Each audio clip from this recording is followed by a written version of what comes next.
Bueno, hoy les voy a hablar de lo que pasó en el Mayo francés en 1968. Bueno, empiezo. Se conoce como Mayo francés o Mayo de 1968 a la cadena de protestas que se llevaron a cabo en Francia, especialmente en París, durante los meses de mayo y junio de 1968. Esta serie de protestas espontáneas fue iniciada por grupos estudiantiles contrarios a la sociedad de consumo, el capitalismo, el imperialismo, el autoritarismo y que en general desautorizaban las organizaciones políticas y sociales de la época, como los partidos políticos, el gobierno, los sindicatos o la propia universidad. Al movimiento estudiantil inicial pronto se unieron grupos de obreros industriales, los sindicatos y el Partido Comunista Francés, aunque con objetivos principalmente laborales, no plenamente coincidentes en otros aspectos con los grupos estudiantiles. Ambos movimientos dieron como resultado la mayor revuelta estudiantil y la mayor huelga general de la historia de Francia, y posiblemente de Europa Occidental, secundada por más de 9 millones de trabajadores. El movimiento estudiantil tuvo influencias del movimiento hippie que se extendía entonces. La magnitud de las protestas no había sido prevista por el gobierno francés y puso contra las cuerdas al gobierno de Charles de Gaulle, que llegó a tomar una insurrección de carácter revolucionario tras la extensión de la huelga general. Sin embargo, la mayor parte de los sectores participantes en la protesta no llegaron a plantearse la toma del poder ni la insurrección abierta contra el Estado, y ni tan siquiera el Partido Comunista Francés llegó a considerar seriamente esa salida. El grueso de las protestas finalizó cuando De Gaulle anunció las elecciones anticipadas, que tuvieron lugar el 23 y 30 de junio. Los sucesos de mayo y junio francés se encuadraron dentro de una ola de protestas, protagonizadas principalmente por sectores politizados de la juventud, cuya ideología recorrió el mundo durante 1968.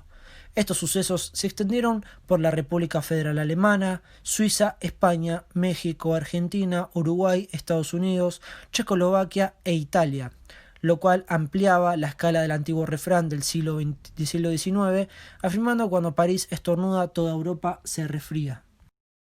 Durante los primeros años de la década 70 se registraron nuevos conflictos laborales, en ocasiones con un carácter violento, como las huelgas de Renault durante marzo y abril de 1973.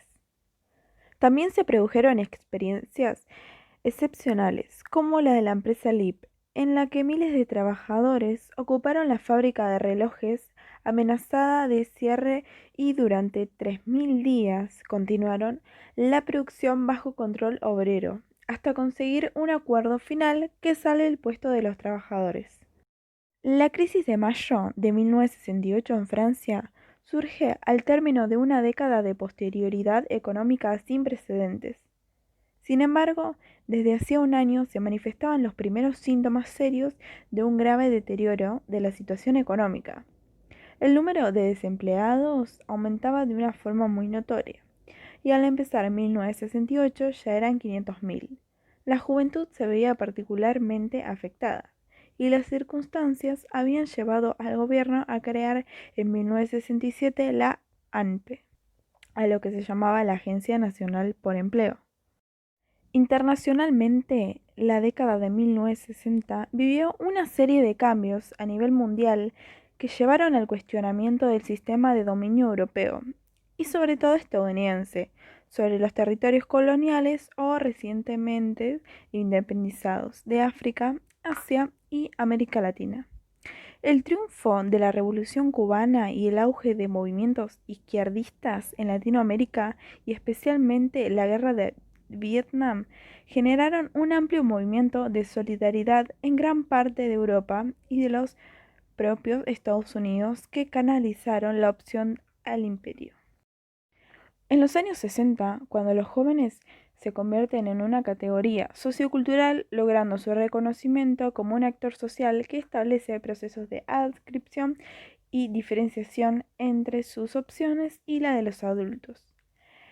Estos procesos se desarrollaron a través de las subculturas juveniles nacidas a partir de finales de 1950, dentro de movimientos contraculturales como la cultura underground y movimientos como el hippie. Esta juventud también tenía sus propios ídolos musicales, como los Beatles, los Rolling Stones. Muchos de estos movimientos cuestionaron y criticaron el estilo de vida plástico ofrecido por el mercado de consumo y la organización capitalista de la posguerra. En 1968, el desempleo, el aumento de las tarifas y las largas jornadas laborales llevaron a los trabajadores a unirse bajo una misma bandera a las manifestaciones estudiantiles, protestas que alcanzaron convocatorias multitudinarias. Los más jóvenes se oponían a la guerra en Vietnam y a la actuación de las tropas francesas en Argelia. La poca oportunidad de trabajo también formó parte de sus denuncias. Lo que se había comenzado en las aulas se extendió como pólvora entre la clase trabajadora francesa. Una masiva huelga general logró sumar a más de 7 millones de personas. Exigía la reducción de la jornada laboral, el rechazo al aumento de la edad para acceder a la jubilación, la asignación del salario proporcional a la tarea desempeñada y el derecho al tiempo para la formación profesional, entre otras peticiones. No todas las demandas fueron alcanzadas, pero la clase trabajadora francesa logró moralizar al movimiento obrero internacional y renovar sus banderas de lucha. El Mayo francés ha sido uno de los más significativos capítulos de la historia de la lucha socialista, pues abrió la puerta a victorias revolucionarias en todo el mundo.